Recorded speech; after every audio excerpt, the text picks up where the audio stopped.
Atoms. உனக்கு இந்த part தெரியும். டூவல் நேச்சருக்கு அடுத்த இம்பார்ட்டண்ட்டான டாபிக் எதுனா ஆட்டம்ஸ். ஓகே, நம்ம இன்றைக்கி வந்து பார்த்தோன்னா ஆட்டம்ஸ் பார்க்க போகிறோம். இந்த ஆட்டம்ஸில் வந்து பார்த்திங்கன்னா 12 மார்க்ஸ் இருக்குது. இதுக்கு டூவல் நேச்சருக்கு, ஆட்டமுக்கு, அப்புறம் நியூக்ளியஸுக்கு. இதில் வந்து பார்த்திங்கன்னா அதிக இம்பார்ட்டண்ட் டூவல் நேச்சர், ரெண்டாவது இம்பார்ட்டண்ட் ஆட்டம். இந்த ரெண்டுத்தில் தான் மெஜாரிட்டி ஆஃப் த மார்க்ஸ் கேட்க போகிறாங்க. அப்போ அந்த மெஜாரிட்டி மார்க் நம்ம எவ்வளோ எடுக்கணும்? அட்லீஸ்ட் 10 மார்க்ஸாவது எடுக்கணும். அப்படின்னா டூவல் நேச்சர்லேயும் ஆட்டம்லேயும் நம்ம தரவாகணும். டூவல் நேச்சரில் தான் நிறைய டஃப்பான கொஸ்டின்ஸ்லாம் இருக்கும், புரியாத கொஸ்டின்லாம் இருக்கும். அதை மட்டும் நீங்கள் எப்படியாவது கஷ்டப்பட்டு ட்ரெயின் பண்ணிக்கிட்டிங்கன்னா ஆட்டம்ஸும் நியூக்ளியையும் கொஸ்டின்ஸ் வந்து டைரக்ட் கொஸ்டின் தான் இருக்க போது, பெரிய கஷ்டமான கொஸ்டின் கேட்க போகிறது கிடையாது. ஆட்டம்ஸ் அப்படி இல்லை, நம்ம என்னென்ன டாபிக்ஸ் பார்க்க போகிறோன்றதை நம்ம ரஃப்பாக ஒரு ஐடியா கொடுத்துட்றோம். ஆட்டம்ஸில் முதல்ல ஆல்ஃபா பார்ட்டிக்கல் ஸ்கேட்டரிங் எக்ஸ்பீரிமெண்ட்னு ஒன்று இருக்குது. Alpha particle scattering experiment. இந்த எக்ஸ்பீரிமெண்ட் உனக்கு நல்லா புரியணும். அதில் பிஹெச்இடியில் சிமுலேஷனும் இருக்குது. அதில் நீங்கள் கோத்ரூ பண்ணுறதுனா பண்ணலாம். இந்த ஆல்ஃபா பார்ட்டிக்கல் ஸ்கேட்டரிங் எக்ஸ்பீரிமெண்ட்டில் 2 ஆன்சர்ஸ் எடுப்பீங்க. ஒன்று அப்சர்வேஷன். இந்த ஆல்ஃபா பார்ட்டிக்கல் ஸ்கேட்டரிங் எக்ஸ்பெரிமெண்ட் பண்ணும்போது என்னென்னலாம் அப்சர்வ் பண்ணீங்க அப்படின்றது ஒரு கொஸ்டின். இதில் ஒரு 3 பாயிண்ட் இருக்குது, அதை கோத்ரூ பண்ணணும். அடுத்தது என்னென்னா கன்க்ளூஷன். இந்த ஆல்ஃபா பார்ட்டிக்கல் ஸ்கேட்டரிங் எக்ஸ்பெரிமெண்ட்லேருந்து நீ என்ன கன்க்ளூட் பண்ணுற, அதில் ஒரு 3 பாயிண்ட் இருக்குது, அதை படிக்கணும். இதை போர்டில் நிறையா டைம் கேட்டிருக்காங்க. Question number 1. கொஸ்டின் நம்பர் 2 மார்க்ஸில் இம்பேக்ட் பேராமீட்டர்னா என்ன, இம்பேக்ட் பேராமீட்டர். இன்னொன்று என்னதுன்னா இம்பேக்ட் பேராமீட்டர்னா என்னதுன்னு தெரியுமா? இந்த ஆல்ஃபா பார்ட்டிகல் ஸ்கேட்டரிங் எக்ஸ்பெரிமெண்ட்டில் கோல்டு நியூக்ளியஸ். Yes, okay. அப்போ இந்த ZEன்றது கோல்டு நியூக்ளியஸு. இந்த டார்கெட் நியூக்ளியஸ், இதுதான் டார்கெட் நியூக்ளியஸ்ன்னு சொல்லுவாங்க. டார்கெட். இதில் தான் நம்ம என்ன பண்ணுறோம், ஆல்ஃபா பார்ட்டிக்கலை பம்பார்ட் பண்ணுறோம். பம்பார்ட் பண்ணும்போது அது இப்படி போகும், ரைட்? இப்படி போயிட்டு என்ன ஆகும், அது இட் வில் டேக் டெஃப்ளெக்ட் ஆகும், இந்த பக்கம் டெஃப்ளெக்ட் ஆகும். அப்போ எவ்வளோ கிட்ட அதால் போக முடியும், அதுக்கப்புறம் அது என்ன ஆகும், டெஃப்ளெக்ட் ஆகுது.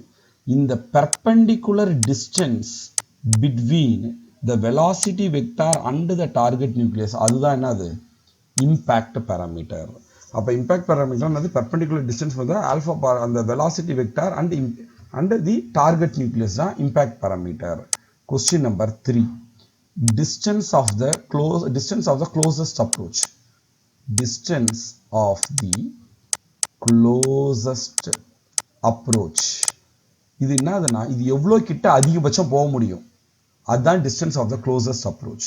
அதாவது என்னன்னா, அதோட கைனெட்டிக் எனர்ஜி மொத்தமும் 0 ஆகி பொட்டன்ஷியல் எனர்ஜியாக கன்வெர்ட் ஆகிற தூரம் தான் என்னது, distance of the closest approach, R0. அது ஒரு 2 மார்க். இதெல்லாம் பார்த்தீங்கன்னா 2 மார்க்கில் கேட்குறாங்கப்பா. அடுத்தது கொஸ்டின் நம்பர் 4. ஆட்டம்ஸில் வேறு என்ன இருக்குது, distance of the alpha particle scattering எக்ஸ்பெரிமெண்ட்டுக்கு.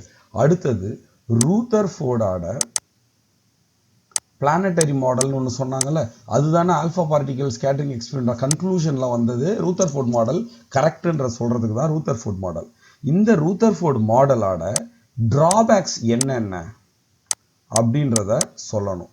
அதாவது இவர் என்ன சொல்லியிருப்பாருன்னா, ரூதர்ஃபோர்ட் அவரோட பிளானட்டரி மாடலில் ஒரு எலக்ட்ரான் ஒரு நியூக்ளியஸை சுற்றி வரும்போது கண்டினியூஸாக ஆக்சலரேட் ஆகும்னு சொன்னார். அது ஆக்சலரேட் ஆகும்போது கண்டினியூஸாக எனர்ஜியை எமிட் பண்ணிக்கிட்டே இருக்கும். ஆனால் ப்ராக்டிக்கலாக பார்த்தீங்கன்னா எனர்ஜி எமிட் பண்ணிக்கிட்டே இருந்தால் இந்த எலக்ட்ரான் வந்து சுற்றி வர்றது எவென்ச்சுவலாக சுற்றி இங்கே வந்து உள்ளே ஊந்துடணும், நியூக்ளியஸ்குள்ளே ஊந்துடணும். ஆனால் அது மாதிரி ஆவலையே, ஸ்டேபிளாக தானே இருக்குது நியூக்ளியஸ். அதுதான் போர் வந்து பார்த்தோன்னா இம்ப்ரோவைஸ் பண்ணி சொன்னார். அதுதான் ரூதர்ஃபோர்டோட ட்ராபேக்கு ஒன்று. கொஸ்டின் நம்பர் 5 வந்து பார்த்தீங்கன்னா போரோட 3 பாஸ்டுலேட்ஸ். Force 3 postulate. என்ன 3 பாஸ்டுலேட்டு ஞாபகம் இருக்கா? ஒன்று வந்து பார்த்தீங்கன்னா அது வந்து ஒரு ஃபிக்ஸடான ஆர்பிட்டில் சுற்றி வருது, ஃபிக்ஸட் ஆர்பிட்டில் சுற்றி வருதுன்னு சொன்னார். ரெண்டாவது வித்தவுட் எமிட்டிங் எனி எனர்ஜின்னு சொல்லியிருந்தார். ஃபிக்ஸட் ஸ்டேஷ்னரி ஆர்பிட் அப்படின்னு சொன்னது பாஸ்டுலேட் 1.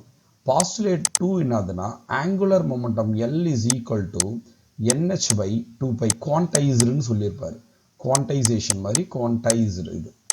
பாயிண்ட் நம்பர் 3 வந்து பார்த்தீங்கன்னா என்னன்னா அது எப்போ தான் சார் அப்போ எனர்ஜியை ரிலீஸ் பண்ணும், ஹையர் எனர்ஜிலேருந்து லோவர் எனர்ஜிலேருந்து ஹையர் எனர்ஜி போகும்போதோ இல்லை ஹையர் எனர்ஜிலேருந்து லோவர் எனர்ஜி ஹையர்லேருந்து லோவர் வரும்போது எனர்ஜியை எமிட் பண்ணும் அப்படின்னு சொல்லியிருக்காரு. இதுதான் 3 போரோட பாஸ்டுலேட்ஸ். ஓகே, ஆறாவது டாபிக் என்னது, போர் பாஸ்டுலேட்ஸோட டெரிவேஷன்.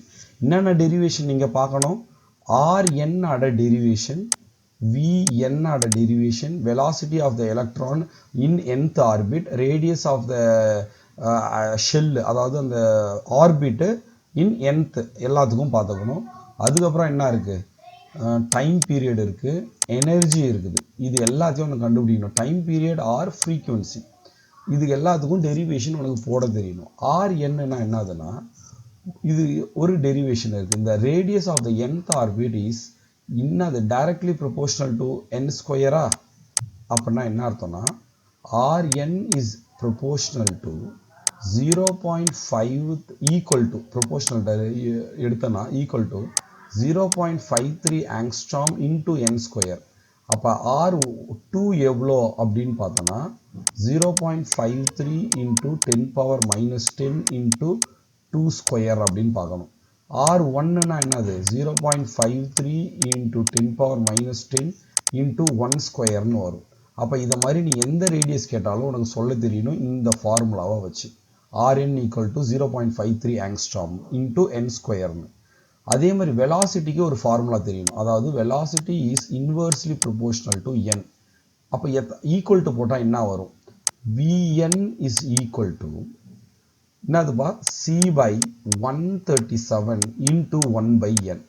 அப்போ V1 எவ்வளோனா c by 137.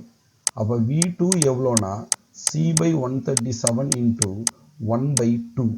V3 என்னதுன்னா c by 137 இன்ட்டு 1 by 3 போயிட்டே இருக்கும். இதை மாதிரி அதே மாதிரி டைம் பீரியட் கண்டுபிடிக்கணும். டைம் பீரியடுக்கு ஃபார்முலா என்னது, டைம் பீரியடுக்கு வந்து பார்த்தீங்கன்னா ஒரு நியூக்ளியஸை சுற்றி எலக்ட்ரான் ரிவால்வ் ஆகும்போது ஒரு டைம் டேக்கன் எடுத்துக்கும் தெரியுமா, அதுதான் டைம் பீரியட் ஒரு சுத்துக்கு. அப்போ speed is equal to distance by time taken சொல்லலாமா.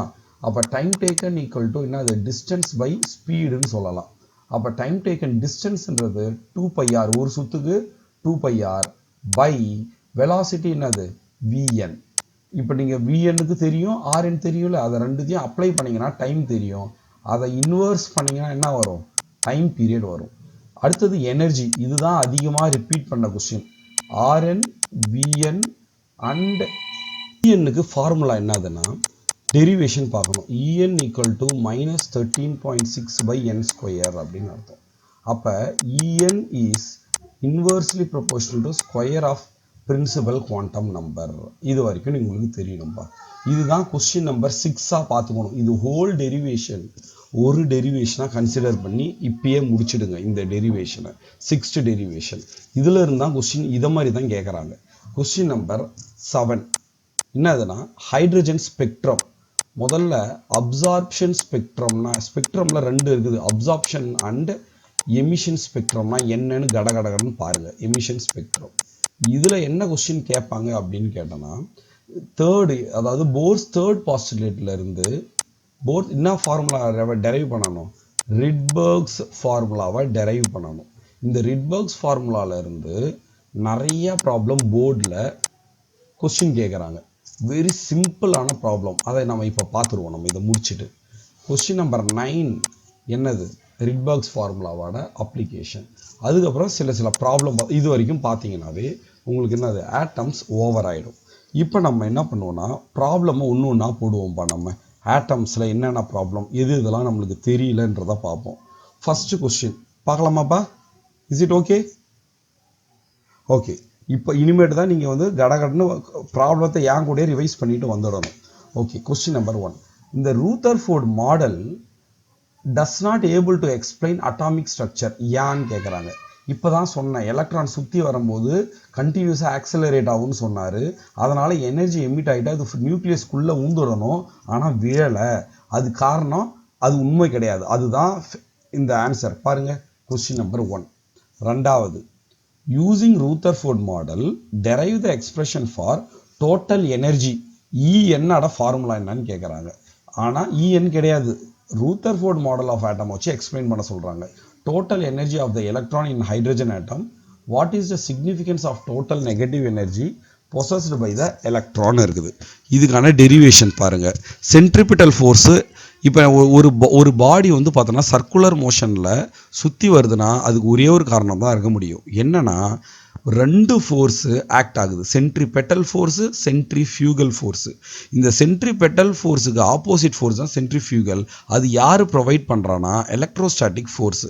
எப்படின்னு கேட்டால் எலக்ட்ரான் என்ன பண்ணும் நியூக்ளியஸு, பாசிட்டிவ் சார்ஜ் நியூக்ளியஸு எலக்ட்ரானை பிடிச்சி இழுக்கும். ஆனால் சென்ட்ரிபெட்டல் ஃபோர்ஸ் என்ன பண்ணும், acts away from the centre act ஆகும். அப்போ ரெண்டும் ஈக்குவலாக இருக்கும்போது தான் ஒரு எலக்ட்ரான் ஒரு நியூக்ளியஸை சுற்றி ஃபிக்ஸடாக ரொட்டேட் ஆகி வரும். அதனால் mv²/r தான் என்ன, அது சென்ட்ரிபெட்டல் ஃபோர்ஸு. எலக்ட்ரோஸ்டாட்டிக் ஃபோர்ஸ்னா அது k(q1q2/r²)ன்னு வரும். ஓகே, அதுலேருந்து இந்த டெரிவேஷனை போட்டு பாருங்கள். இது நீங்கள் சிம்பிளாக இருக்கும், பார்த்துக்கோங்க. இந்த டெரிவேஷனை பார்த்துக்கோங்க. மூணாவது கொஸ்டின் என்ன கேட்டிருக்காங்க அப்படின்றத இந்த ஆல்ஃபா பார்ட்டிக்கல் ஸ்கேட்டர் எக்ஸ்பிரிமெண்ட். இந்த எக்ஸ்பிரிமெண்ட்டில் why is it very small fraction of particle are scattered theta greater than 90 degreeன்னு கேட்குறாங்க. என்ன ஆன்சரு, ஆல்ஃபா பார்ட்டிக்கலில் நம்மளுக்கு 90% 90 டிகிரிக்கு மேலே ரொம்ப கம்மியாக வெரி ஸ்மால் ஃப்ராக்ஷன் தான் வருதுன்றாங்க. ஏன்னா நியூக்ளியஸ்ன்றது ரொம்ப ரொம்ப சின்ன பார்ட். எப்படின்னா ஒரு கிளாஸ் ரூம் சைஸை ஆட்டமாகவும் அந்த கிளாஸ் ரூமில் இருக்கிற ஒரு சின்ன பின் ஹெட்டு தான் நியூக்ளியஸாகவும் சொல்கிறாங்க. அப்போ அதனால் நம்மளுக்கு என்ன தெரியுது, அந்த முக்காவாசி ஆல்ஃபா பார்ட்டிக்கல் நம்ம பம்பார்ட் பண்ணது ஃப்ரீ ஸ்பேஸில் போகுது. ஒரு சிலது மட்டும்தான் என்ன ஆகுது, நியூக்ளியஸ் கிட்ட போகுது, அது 90 டிகிரிக்கு மேலே பெண்ட் ஆகி போகுது. அடுத்தது, what are the 2 important conclusion that drawn from the structure of the study this எக்ஸ்பெரிமெண்ட்னு கேட்டால் இதுதான் அதுக்கு கன்க்ளூஷன். இதோ இருக்குது பாருங்கள். Entire positive charge most of them are concentrated. அந்த கதையை எழுதிக்கோங்க, சரியா? இதை எழுதிப்பீங்களா? Yes, right. இந்த கிராஃப் என்னன்னு தெரியுதா? ஸ்கேட்டரிங் ஆங்கிள் தீட்டா 90 டிகிரிக்கு மேலே போனால் நம்பர் ஆஃப் ஆட்டம் 10 கிட்ட வந்துச்சு பாரு. Number of alpha particle very very low, 10 தான் ஸ்கேட்டர் ஆகிருக்கு. எது 180 டிகிரியில். 135 டிகிரிலையும் ஒரு 10, 12, 20 தான் வருது.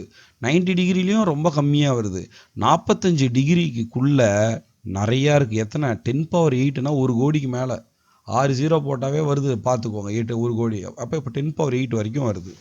இப்போ நெக்ஸ்ட் வந்து பார்த்தீங்கன்னா என்ன கொஸ்டின்னா, இது ரூதர்ஃபோர்டு மாடலில் என்னென்ன அசம்ஷன் மேட் பண்ணாங்க. State the basic assumption of Rutherford, அதை which cannot be account for the stability of the atom. Again repeated question, அதை பார்த்துக்கோங்க. கன்க்ளூஷன், நான் என்னென்ன கொஸ்டின் எடுத்துருக்கேன், 2 கொஸ்டின் சொல்லியிருந்தேன். ஒன்று அந்த ஆல்ஃபா பார்ட்டிக்கலில் என்ன அப்சர்வ் பண்ணாங்க, இன்னொன்று ஆல்ஃபா பார்ட்டிக்கல் ஸ்கேட்டரிங் எக்ஸ்பிரிமெண்ட்டோட ரிசல்ட் கன்க்ளூஷன் என்னன்னு. அடுத்தது நம்ம என்ன பார்த்தோம், இது பேர் என்னது, what is this, B impact பேராமீட்டர்னா என்னன்னு கேட்டிருக்காங்க. C, in Rutherford scattering experiment draw the trajectory. இதுதான் ட்ரஜெக்டரி, இதுதான் டார்கெட் நியூக்ளியஸ். இந்த ஒவ்வொரு கோடும் ஏரோ மார்க் போட்டிருக்கேன், அதெல்லாம் என்னது, அதெல்லாம் ஆல்ஃபா பார்ட்டிக்கலோட வெலாசிட்டி வெக்டார்ஸ். அது நேராக இங்கே வந்து இப்படி பெண்ட் ஆகி போகுது, இந்த பக்கம் வந்து பெண்ட் ஆகி 90 டிகிரி போகுது. ஆல்மோஸ்ட் எல்லாமே பார்த்தீங்கன்னா அன்டிவியேட்டடாக தான் போகுது. இது மட்டும்தான் ரிட்டர்ன் ஆகுது. அப்போ இதுதான் என்னது, இம்பேக்ட் பேராமீட்டர். இம்பேக்ட் பேராமீட்டரோட formula B is equal to 1/4πε0 ZE². இது என்னதுன்னா energy formula. E equal to KQ1Q2. இது எப்படி வந்தது நான் சொல்கிறேன், ஃபார்முலா காட்டட்டா? Okay, yes. See, impact parameter நம்மளுக்கு தெரியும். Potential energy due to 2 point charges என்னதுன்னா 1/4πε0 Q1Q2/Rன்னு தெரியும். இந்த இடத்துல ஆல்ஃபா பார்ட்டிக்கலும் நியூக்ளியஸ் வந்து ZEU. அப்போ ஆல்ஃபா பார்ட்டிக்கலுக்கு சார்ஜ் என்னது 2E. அப்போ energy is equal to 1/4πε0 Q1 வந்து ZE, Q2 வந்து 2E பை என்னது R. Rன்றது தான் என்னதுன்னா இம்பேக்ட் பேராமீட்டர். இந்த பியை இந்த பக்கம் எடுத்துக்கோ.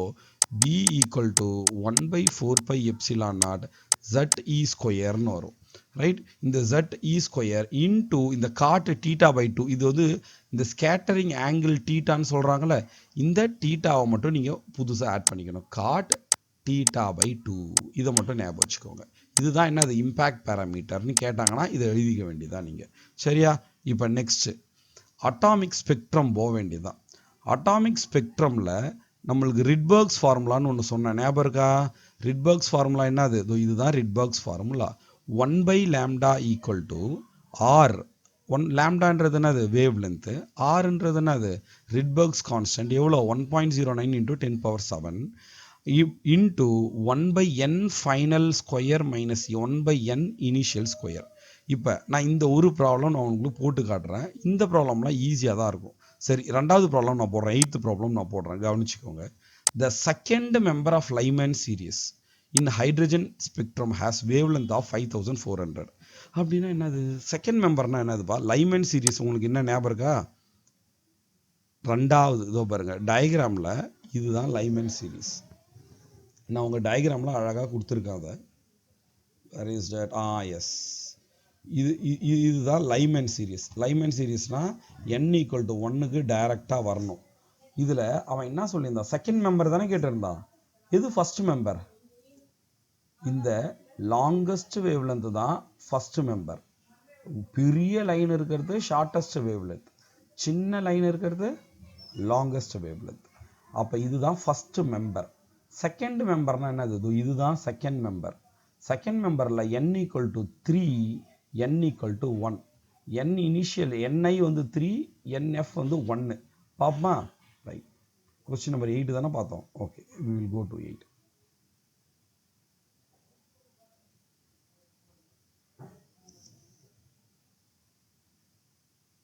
இதோ இருக்கு பாரு. அப்போ இங்கே பாரு, ஃபார் லைமன் சீரிஸ் nf எவ்வளோ? 1. ni செகண்ட் மெம்பர்னு சொல்கிறான். செகண்ட் மெம்பரில் ni எதுப்பா? 3. அப்படியே எழுதுறாங்க பாருங்க. ஃபார் த ஃபர்ஸ்ட் மெம்பர் இதுக்கு இது என்னது? Second member. ஃபர்ஸ்ட் மெம்பருக்கு ni வந்து 2. இதோ இங்கே பாருங்க, இந்த ni வந்து பார்த்தீங்கன்னா 1, nf வந்து பார்த்தீங்கன்னா nf வந்து 1, ni வந்து 2. செகண்ட் மெம்பருக்கு வேல்யூ சப்ஸ்டிட் பண்ணணும். புரிஞ்சுதா? இது ஃபர்ஸ்ட் மெம்பர் எது, செகண்ட் மெம்பர் எதுன்னு கரெக்டாக தெரிஞ்சுதா? அவ்வளோதான். இந்த ஃபர்ஸ்ட் மெம்பர் செகண்ட் மெம்பர் கரெக்டாக போட்டுட்டேன்னா நீ ஃபர்ஸ்ட் கரெக்ட் ஃபார்முலா தெரிஞ்சு மெம்பரை போட்டனா you will get the direct answer. பாருங்கள், 3/4R, 8/9R அப்படின்னு போட்டுருக்காங்க. ரைட், இப்போ அடுத்தது என்ன பண்ண போகிறோம்? நம்ம இந்த ரெண்டுத்தையும் கம்பேர் பண்ண சொல்கிறாங்க. சி, முதல்ல ஒன்று second member of the Lyman சீரிஸ்க்கு வேவ் லென்த் கொடுத்துட்டாங்க. அப்போ நீ லாம்டாவை என்ன பண்ணலாம்? சப்ஸ்டியூட் பண்ணியிருக்கலாம், ஆரம்பத்தில் கூட சப்ஸ்டியூட் பண்ணலாம். ஃபர்ஸ்ட் மெம்பருக்கு find the wavelength of the first மெம்பர்னு கேட்குறான். ஆனால் அவன் செகண்ட் மெம்பர் தான் கொடுத்துருக்கான். அப்போ லாம்டா 2 தான் என்னது? 5400 ஆங்ஸ்ட்ராமு. லாம்டா 1 என்னதுன்னா நீங்கள் கண்டுபிடிக்கணும். அப்போ ரெண்டுத்தையும் டிவைட் பண்ணிக்கலாமா? ரெண்டுத்தையும் டிவைட் பண்ணால் நம்மளுக்கு இதை மாதிரி ஆன்சர் வரும். போட்டு பார்க்குறீங்களா? இந்த சம்மை போட்டு பாருங்கள். ரைட், அப்போ உங்களுக்கு இந்த சம் போடுறதுக்கு என்னென்ன தெரிஞ்சிருக்கணும்? லைமன் சீரியஸ்னால் எதுன்னு தெரிஞ்சிருக்கணும், ஃபஸ்ட்டு மெம்பர்னால் என்னென்னு தெரிஞ்சிருக்கணும், செகண்ட் மெம்பர்னால் என்னென்னு தெரிஞ்சிருக்கணும், இந்த ஃபார்முலா தெரிஞ்சிருக்கணும். இந்த ஃபார்முலா மட்டும் தெரிஞ்சாவே, இப்போ இந்த கொஷின் 2 மார்க்கோ இல்லை 3 மார்க்கோ கேட்டிருந்தாங்கன்னா இந்த ஃபார்முலா மட்டும் எழுதியிருந்தால் 1 மார்க் கொடுத்துருவாங்கப்பா உனக்கு. கிவன் டேட்டாவும் ஃபார்முலாவும் எழுதிங்கன்னா, இதில் கிவன் டேட்டா என்ன? இந்த 5400 தான். நீங்கள் இதை சப்ஸ்டியூட் பண்ணி ஆன்சரை போட்டிங்கன்னா ஃபுல் மார்க் கொடுப்பாங்க. தப்பாக இருந்தது அப்படின்னா 3 மார்க்ஸாக இருந்தால் 2 மார்க்ஸ் வரைக்கும் நீங்கள் வாங்கிடலாம் அதில். இப்போ அடுத்தது போரோட ஹைட்ரஜன் மாடல். நான் இந்த ஃபார்முலா சொன்ன ஞாபகம் இருக்கா? R is proportional to n². அதை வச்சு இந்த ப்ராப்ளம் போடுறது. நான் ஆன்சர் கொடுத்துருக்கேன். அயனைசேஷன் எனர்ஜினா என்னன்னு பார்த்துக்கோங்க. வேல்யூ ஆஃப் ஹைட்ரஜன் ஆட்டம் எவ்வளோன்னு பாருங்கள். -13.6 வரும். போர்ஸ் குவான்டைசேஷன்னா என்னது? L = NH/2π. இந்த செகண்ட் பாஸ்டுலேட்டை பார்க்குற மாதிரி இருக்கும். இதை மாதிரி ஒவ்வொரு கொஸ்டினாக நீங்கள் பார்த்துக்கிட்டே வாங்க. அதில் வந்து பார்த்தோன்னா நம்பர் ஆஃப் ஃபார்முலாஸ் ரொம்ப கம்மியாக இருக்கும். போர்ஸ் தேர்ட் பாஸ்டுலேட்டு, செகண்ட் பாஸ்டுலேட்டு, எல்லா பாஸ்டுலேட்டையும் தரவு பண்ணுங்கள். இங்கே என்ன கேட்குறாங்க? ரேடியஸ் ஆஃப் த ஆர்பிட், அதாவது ரேடியஸ் கண்டுபிடிக்க சொல்கிறாங்க. RN டெரிவேஷன் ஃபார் RN கண்டுபிடிக்கணும். இது VN கிடையாது, RN கண்டுபிடிக்கணும். அடுத்தது இந்த ப்ராப்ளம் பாருங்கள், இதை மாதிரி தான் ப்ராப்ளம் வரும்னு நான் உங்களுக்கு ஏற்கனவே எக்ஸ்பிளைன் பண்ணியிருந்தேன். R is equal to N square 0.5 angstrom, right? அப்போ இந்த வேல்யூ சப்ஸ்டிட் பண்ணிங்கன்னா உங்களுக்கு ஆன்சர் வரணும் ரேடியஸ். இதை பார்த்துக்கோங்க. இதுவும் அதே ஃபார்முலா வருது பாருங்கள். இந்த ஃபார்முலாவை விட்டுட்டு போயிட போகிறீங்க. என்னன்னா கைனெட்டிக் எனர்ஜிக்கும் டோட்டல் எனர்ஜிக்கும் பொட்டன்ஷியல் எனர்ஜிக்கும் உள்ள ரிலேஷன்ஷிப், இந்த ரெண்டு ஃபார்முலா மட்டும் பார்த்துக்கோங்க. உங்களுக்கு தெரியும் டோட்டல் எனர்ஜி ஃபார்முலா என்னது? Kinetic energy plus potential energy. Always remember, kinetic energy எப்பயுமே பாசிட்டிவாக இருக்கும். Potential energy it can be positive, it can be negative. இந்த இடத்துல வந்து பார்த்தீங்கன்னா நம்மளுக்கு என்ன வரும்னா கைனெட்டிக் எனர்ஜி வந்து பார்த்தீங்கன்னா எப்பயுமே பாசிட்டிவாக இருக்கும், ரைட்? டோட்டல் எனர்ஜி எப்பயுமே எப்படி இருக்கும்? நெகட்டிவாக இருக்கும். ஏன்னா energy of the electron is always negative. அதை பார்த்துக்கோங்க. இந்த ரெண்டு ரிலேஷன்ஷிப்பை வச்சு பாருங்கள் எத்தனை டைம் கேட்டிருக்காங்க பாருங்கள். 2 டைம் கேட்டிருக்காங்க, 2014லையும் 2011லையும். இந்த கொஸ்டினை பார்த்துக்கோங்க. பாருங்கள், இது பாருங்கள், எலக்ட்ரான் இந்த எனர்ஜி கண்டுபிடிக்க சொல்கிறாங்க. the electron in a given Bohr orbit has a total energy வந்து -1.5 எலக்ட்ரான் வோல்ட்டு. கைனெட்டிக் எனர்ஜியும் பொட்டன்ஷியல் எனர்ஜியும் கண்டுபிடிக்க சொல்கிறாங்க. என்ன ஃபார்முலா யூஸ் பண்ணலாம்? இந்த ஃபார்முலா தான். டோட்டல் எனர்ஜி இதுனா கைனெட்டிக் எனர்ஜி எவ்வளோ? -1.5 என்ன வரும்? +1.5 வரும். அதுதான் ஆன்சர். இது வந்து 1.5 எலக்ட்ரான் வோல்ட்டுன்னு போட்டுக்கலாம் நீங்கள். அதை வந்து பார்த்தீங்கன்னா அவங்க ஜூல்ஸில் கேட்டாங்க. இதை எங்கேயோ யூஸ் பண்ண போகிறீங்கன்னா என்ன பண்ணணும்? ஜூல்ஸாக கன்வெர்ட் பண்ண தெரியணும். எப்படி கன்வெர்ட் பண்ணணும்னு தெரியல? ஜூல்ஸாக எலக்ட்ரான் வோல்ட்டை ஜூலாக கன்வெர்ட் பண்ண தெரியணும், ரைட்? அடுத்தது wavelength of the radiation emitted கண்டுபிடிக்க சொல்கிறாங்க. when the electron makes a transition to the ground state. ground stateனா என்னன்னு உங்களுக்கு தெரியணும். கிரவுண்ட் ஸ்டேட்டோட எனர்ஜி வந்து -13.6, இந்த ஸ்டேட்டோட எனர்ஜி -1.5. ரெண்டுத்தையும் மைனஸ் பண்ணால் நம்மளுக்கு 12.1 எலக்ட்ரான் வோல்ட் வரும். அந்த எலக்ட்ரான் வோல்ட்டை நீங்கள் என்னவா மாற்றணும்? ஜூல்ஸாக மாற்றணும். ஏன்னா நம்ம இந்த ஃபார்முலாவில் போட போகிறோம். லேம்டா ஈக்குவல் டு, அதாவது இ equal to H new formula இது. இ ஹச் நியூனா HC பை லேம்டான்னு போடலாம். அப்போ லேம்டாவை இந்த பக்கம் எடுத்துகிட்டு வந்தால் we will get HC by E. E வந்து பார்த்தீங்கன்னா இது இந்த வேல்யூ. ஹச் வந்து பிளாங்க்ஸ் கான்ஸ்டன்ட், சின்றது என்னது? Speed of light. ஆன்சர் வந்துடும், போட்டு பாருங்கள். ஓகே, இந்த ஸ்பெக்ட்ரம் சீரீஸில் பார்த்துக்கோங்க, வரைய கற்றுக்கோங்க. எப்படின்னு நான் கற்றுக் கொடுத்தேன்ல, லைமேன்னா என்னது? லேமேன்னு நினச்சிக்கோங்க. பால்மர்னா என்னது? உழைச்சி முன்னேறி இருப்பான் லேமேனு, சொட்டம் வந்துடும் பால்மர். அடுத்தது என்னது? பேஷ்கன் ஒருத்தன் இருப்பான், அவன் என்ன பண்ணுவான்? ப்ராக்கெட் போட்டு ஃபண்டை ரைஸ் பண்ணிவிடுவான்னு சொல்லியிருக்கேன். அவன் டாப் லெவலில் இருப்பான். இந்த லைமேன்றவன் ரொம்ப லோ லெவலில் இருப்பான். அவன் வந்து என்ன ரீஜனில் இருப்பான் அப்படின்னு கேட்டோன்னா யூவி ரீஜனில் இருப்பான். பால்மர் வந்து பார்த்தீங்கன்னா கிளார் அடிக்கல சொட்டத்தில், அது என்ன அர்த்தம்? அதுக்கு விசிபிள் லைட்டுன்னு அர்த்தம். இது பால்மர் என்ன ரீஜனில் இருக்குது? Visible light. பேஷ்கன்னு, பிராக்கெட்டு, பீஃபண்டு 3 பேரும் ஹையர் ஸ்டேட்டஸில் இருப்பாங்க. ஐஆர் இன்ஃப்ராரெட் ரீஜனில் இருப்பாங்க. ஞாபகம் வச்சுக்கோங்க, சரியா? Okay okay. வேறாமை, ரைட். இப்போ இந்த ப்ராப்ளம் போடலாமா? இந்த ப்ராப்ளம் பாரு, 3 டைம் கேட்டிருக்காங்க இதே மாதிரி ப்ராப்ளத்தை. 2011, 9, 13 கேட்டிருக்காங்க. இந்த ஒரு ப்ராப்ளம் நான் பொறுமையாக போட்டு காமிக்கிறேன் உங்களுக்கு. இப்போ ஒரு செகண்டு.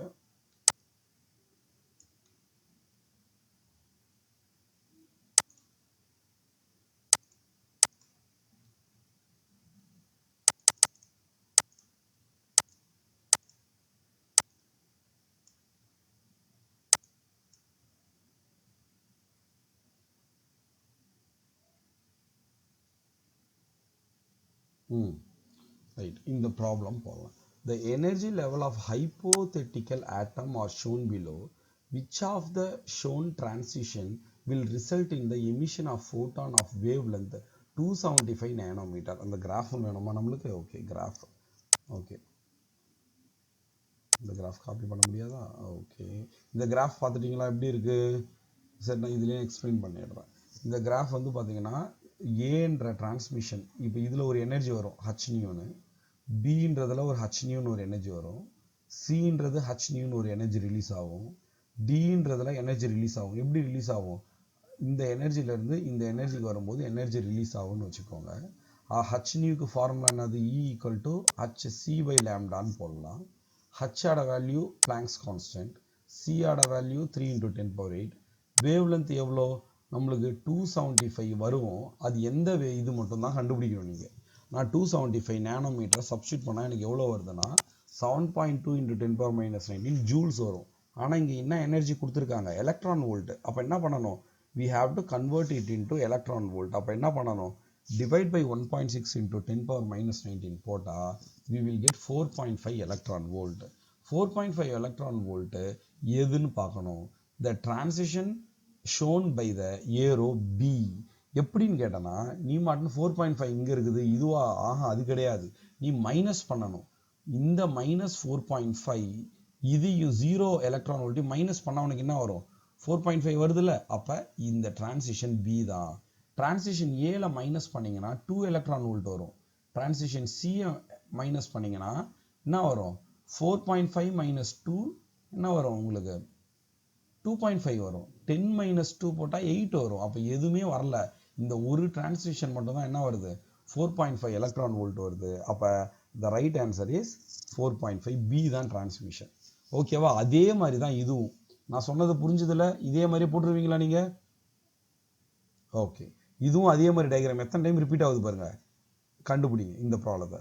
இந்த மாதிரி ப்ராப்ளம். அப்புறமேட்டு ரிட்பர்க்ஸ் ஃபார்முலா டெரிவேஷன் ஃபாரின்ல கேட்டிருந்தாவே கஷ்டமான கொஸ்டின் அர்த்தம். அப்போ இதெல்லாம் பார்த்து வச்சுக்கோங்க, ரைட்? அப்புறம் டெரிவேஷன் ஃபார் விஎன், வெலாசிட்டியோட டெரிவேஷன்ஸ் எல்லாம் போரோட டெரிவேஷன் தான். போரோட 2 பாஸ்டுலேட்டை கேட்குறாங்க. Ratio of maximum and minimum wavelength of the radiation. எது maximum and minimum wavelength of the radiation, இந்த ப்ராசஸ் கண்டுபிடிங்க. சரியா? அடுத்தது ரூதர்ஃபோர்ட் நாட். அப்புறமேட்டு ரூதர்ஃபோர்டோட லிமிட்டேஷன் அதை கோத்ரூ பண்ணிக்கோங்க. அப்புறம் பார்த்தீங்கன்னா என்னது இருக்குது, டெரிவேஷன் ஃபார் இஎன் நிறைய டைம் கேட்டிருக்காங்க, எல்லா எனர்ஜி டெரிவேஷன் பார்த்துக்கோங்க. அடுத்தது என்னது அப்படின்னா லைன் ஸ்பெக்ட்ரமில் இருந்து இந்த புதுசாக இந்த ஃபார்முலா நிறைய பேருக்கு தெரியாமல் இருக்கும், நல்லா பார்த்துக்கோங்க. கொஸ்டின் நம்பர் 29, 30 மாதிரியான ப்ராப்ளம் 1 மார்க் 2 மார்க்கில் அதிகமாக கேட்டிருக்காங்க. 2013, 10, 16, 12 கேட்டிருக்காங்க. இதை கோத்ரூ பண்ணிக்கோங்க. இதை உடனே பாருங்கப்பா இந்த 29, 30. ஓகே, இதுக்கப்புறம் ரிட்பர்க்ஸ் ஃபார்முலா அதே மாதிரி மெத்தடு. ரிட்பர்க்ஸ் ஃபார்முலாவை சப்ஸ்டியூஷன் ஞாபகம் வச்சுக்கோங்க. எனர்ஜி எலக்ட்ரான் வோல்ட்டில் மட்டும் இருக்க, எலக்ட்ரான் வோல்ட்டில் கண்டுபிடிச்சி வச்சுக்கலாம். ஆனால் அதை சப்ஸ்டியூட் பண்ணி வேற ஏதோ கண்டுபிடிக்க போகிற, வேவ் லென்த் கண்டுபிடிக்க போகிற, ஃப்ரீக்வன்சி கண்டுபிடிக்க போகிறோன்னா you have to convert into joule and then substitute. Okay, சரி பார்த்துக்கோங்க. இந்த இந்த இந்த கொஸ்டின் பாருங்கள், 34 இம்பார்ட்டண்ட்டான கொஸ்டின் பார்த்துக்கோங்க. மற்றபடி அதே பாரு, எல்லாத்துலேயும் ஒரே ஃபார்முலாவை தான் நான் போட்டு வச்சுருக்கேன். அப்படின்னா என்ன அர்த்தம், ஒரே ஃபார்முலா தான் வரப்போகுது.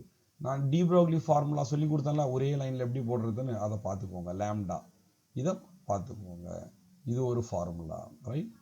எல்லாம் ஒரே ஃபார்முலா, ஒரே மெத்தடு, அடிக்கடி ரிப்பீட் ஆகுது. டி ப்ரோக்லிஸ் வேவ் லென்த் தரவு பண்ணிக்கோங்க. டெரிவேஷன் ஃபார் இந்த கொஸ்டின் முக்கியம்டா, 43 நோட் பண்ணிக்கோங்க. 43 கொஸ்டின்ஸ் முக்கியம். அதாவது என்னது அப்படின்னு கேட்டோன்னா, using Bohr's second postulate, quantization of angular momentum, quantization of orbital angular momentum ஒரு கொஸ்டின். ரெண்டாவது இன்னொன்று கொஸ்டின் என்னன்னா, show that the circumference of the electron. ரெண்டும் ஒரே கொஸ்டின் தான், பார்த்துக்கோங்க. இந்த MVRன்றது ஆங்குலர் மொமெண்டம், இந்த MVNRன்றது ஆங்குலர் மொமெண்டம். இது வந்து ஆங்குலர் மொமெண்டத்தோட குவான்டைசேஷன், போரோட ரெண்டாவது பாஸ்டுலேட் NH/2π. இதை யூஸ் பண்ணி இந்த ஃபார்முலா வந்திருக்குது குவான்டைஸ்டுன்னு பாருங்கள், ரைட்? இது வரும். இது வந்து பார்த்தோன்னா 2023 லாஸ்ட் இயர் கேட்ட 2 1 மார்க், ஒரு MCQ, ஒரு 2 மார்க் அயனைசேஷன். இதை கோத்ரூ பண்ணிக்கோங்க. With these we will conclude atoms. இந்த இதை நீங்கள் தரவு பண்ணிட்டீங்கன்னா ஆட்டம்ஸில் உங்களுக்கு மார்க்ஸ் அதிகமாக வர்ற மாதிரி பார்த்துப்பாங்க. சரியா? இந்த ஆட்டம்ஸை தரவு பண்ணிட்டீங்கன்னா உங்களுக்கு ஆல்மோஸ்ட் அந்த 12 மார்க் சொன்னால அதில் 8 மார்க் வந்துடும். 8 + 2 வந்தாலும் ஆச்சரியப்படுறதுக்கு இல்லை. நீங்கள் இன்னும் நியூக்ளியை மட்டும் படிக்கணும். நியூக்ளியை படித்து முடிச்சிங்கன்னா 12க்கு 10 மார்க்கு. நான் சொன்னதை மட்டும் ஃபாலோ பண்ணிங்கனாவே 10 மார்க் எடுத்துடலாம். சரியா? ஓகே.